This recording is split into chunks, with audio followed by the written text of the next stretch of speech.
Assalamualaikum warahmatullahi wabarakatuh. Perkenalkan, nama saya Buah Syahira Maharani dengan NIM 4065501. Di sini saya akan menyampaikan hasil pemahaman saya terkait praktikum yang dilaksanakan pada tanggal 29 Oktober 2024, yaitu tentang rangkaian listrik DCAC. Jadi, untuk menghasilkan arus listrik pada rangkaian dibutuhkan beda potensial, contohnya dari baterai. George Cinnamon pada tahun 1787 sampai 1854 menentukan dari eksperimen bahwa arus pada kawat logam sebanding dengan beda potensial yang diberikan ke ujung-ujungnya. Persamaan V sama dengan I kali R dinamakan dengan hukum Ohm, tetapi hanya untuk material atau alat di mana resistansi adalah konstanta yang terbebas dari tegangan. Hukum Ohm merupakan deskripsi mengenai kelas material tertentu seperti konduktor-konduktor logam yang temperaturnya tidak banyak berubah. Material seperti itu disebut ohmik, sedangkan material yang tidak mengikuti hukum Ohm disebut non-ohmik. Terdapat dua jenis rangkaian listrik berdasarkan cara penyusunan komponennya, ada rangkaian seri dan paralel. Rangkaian seri itu adalah komponen listrik yang disusun secara berurutan dalam satu jalur, sedangkan rangkaian paralel adalah komponen listrik yang disusun secara sejajar sehingga terdapat beberapa jalur bagi arus listrik untuk mengalir. Pada percobaan ini, alat dan bahan yang dibutuhkan yaitu voltmeter, voltmeter, ampermeter atau ammeter, lalu lampu dan dudukan lampu, kabel buaya atau kabel jumper atau penghubung, lalu rheostat, saklar tunggal, saklar hotel, dan power supply. Untuk langkah-langkahnya hampir sama di setiap percobaan.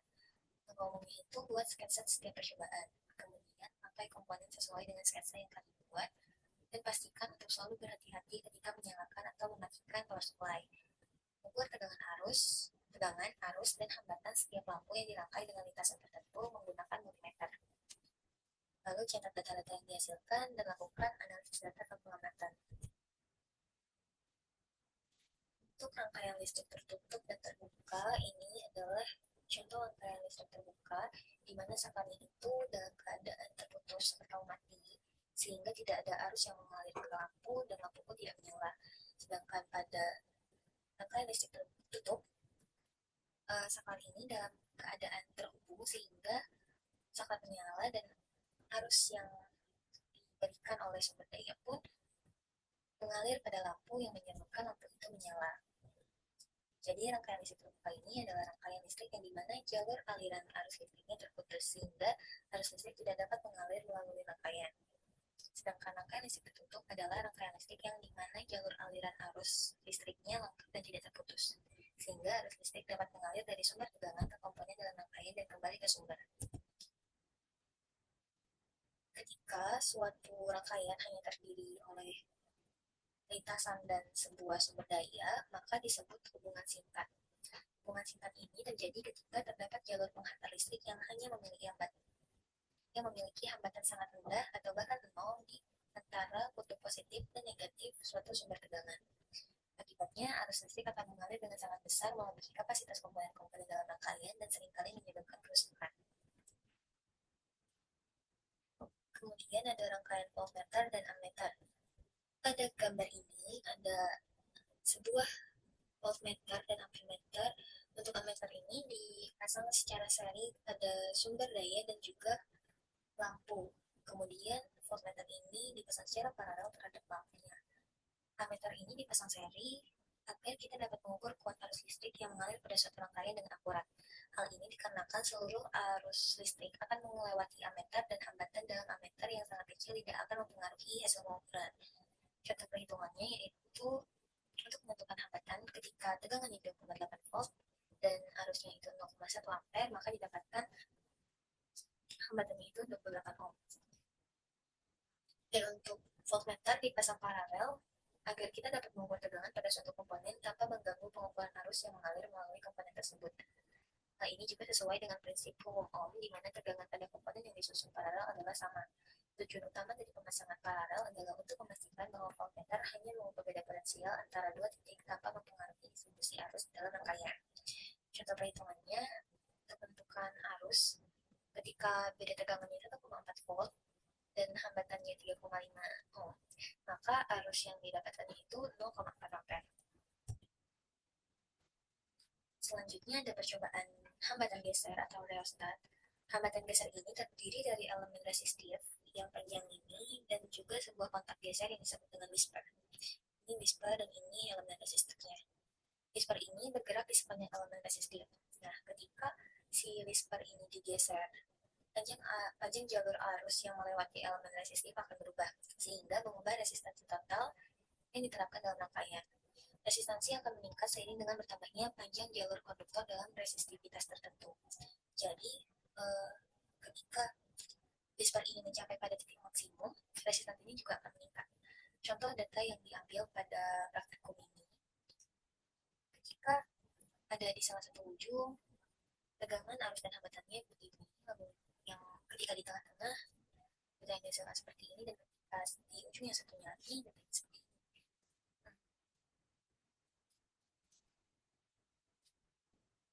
Pada data ini, nilai hambatan yang paling besar itu adalah ketika whisper ini berada di tengah-tengah elemen resistif. Padahal seharusnya hambatannya itu besar ketika jalurnya itu lebih panjang atau berada pada salah satu ujungnya. Tetapi pada kenyataannya ketika whisper ini berada pada ujung elemen resistif, kadang karena terlalu maksimal sampai ujung itu justru tidak ada hambatan yang terukur, dan ketika menggerakkan whisper itu tidak semua orang itu berhenti di posisi yang sama, sehingga data-data yang dihasilkan itu tidak dikatakan akurat atau kurang akurat. Selanjutnya ada percobaan saklar hotel. Ini adalah gambar dari saklar tunggal dan ini saklar hotel. Saklar tunggal ini adalah jenis saklar yang paling sederhana yang digunakan untuk mengontrol satu lampu dari satu lokasi. Ketika saklar dimatikan, maka tidak akan ada aliran arus yang akan mengalir ke lampu, sehingga lampu akan mati. Sedangkan ketika saklar dinyalakan, maka aliran arus akan berlanjut dan lampu akan menyala. Berbeda dengan saklar tunggal, saklar hotel ini juga dikenal dengan saklar tukar atau dua arah. Saklar ini digunakan untuk mengontrol satu lampu dari dua lokasi yang berbeda, misalnya di ujung-ujung tangga atau koridor. Cara kerja saklar hotel ini melibatkan dua saklar yang dihubungkan dalam konfigurasi khusus. Ini contoh hasil pengamatannya.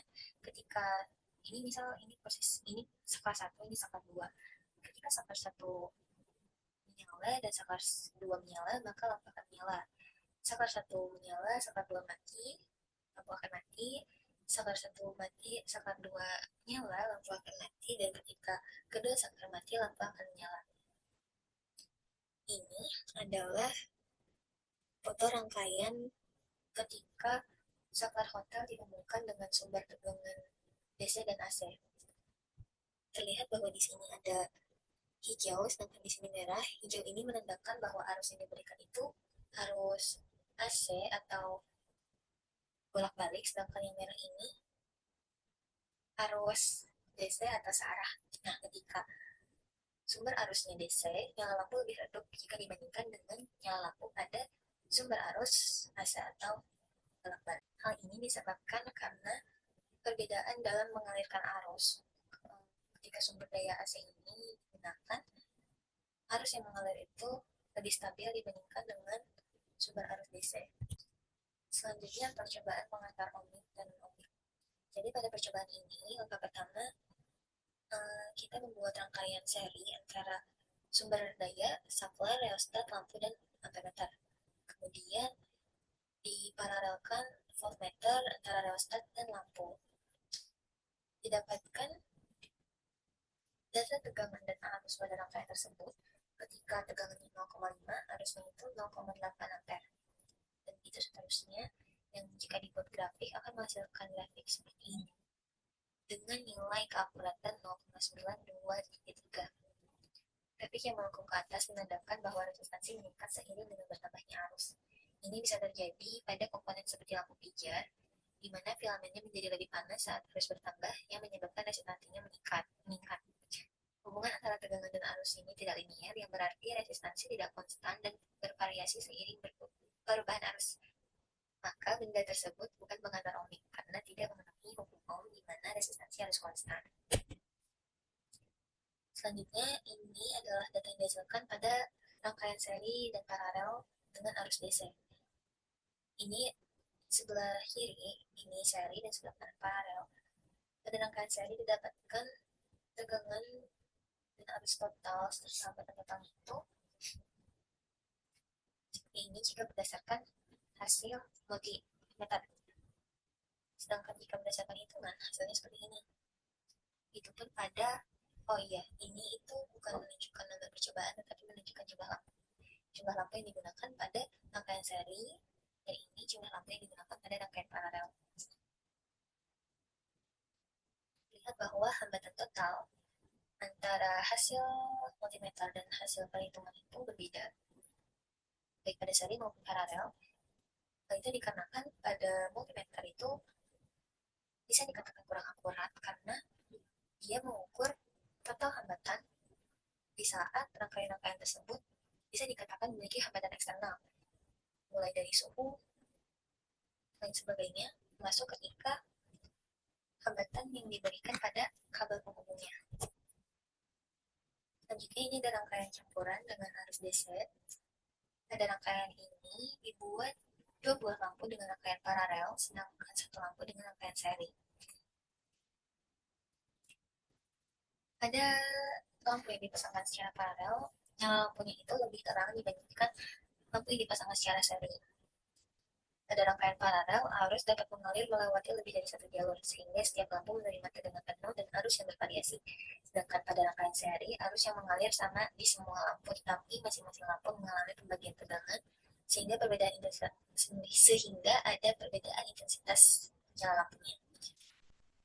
Kesimpulan dari praktikum ini adalah dalam rangkaian seri, arus listrik yang mengalir sama pada seluruh komponen, tetapi beda tegangan pada setiap komponen akan bervariasi tergantung pada resistansi masing-masing.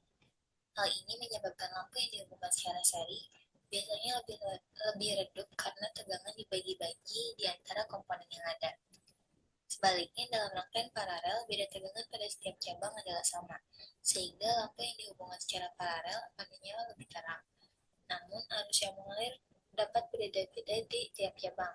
Adapun perbedaan perhitungan arus pada ammeter dan secara langsung atau beda tegangan dan hambatan dengan hasil alat ukur yaitu multitester atau multimeter dikarenakan adanya hambatan-hambatan pada komponen lain, baik itu dari kabel penghubung, alat ukur ataupun sebagainya, sehingga hasil yang didapatkan alat ukur tidak sinkron dengan hasil perhitungan. Sekian presentasi dari saya, kurang lebihnya mohon maaf. Terima kasih. Wassalamualaikum warahmatullahi wabarakatuh.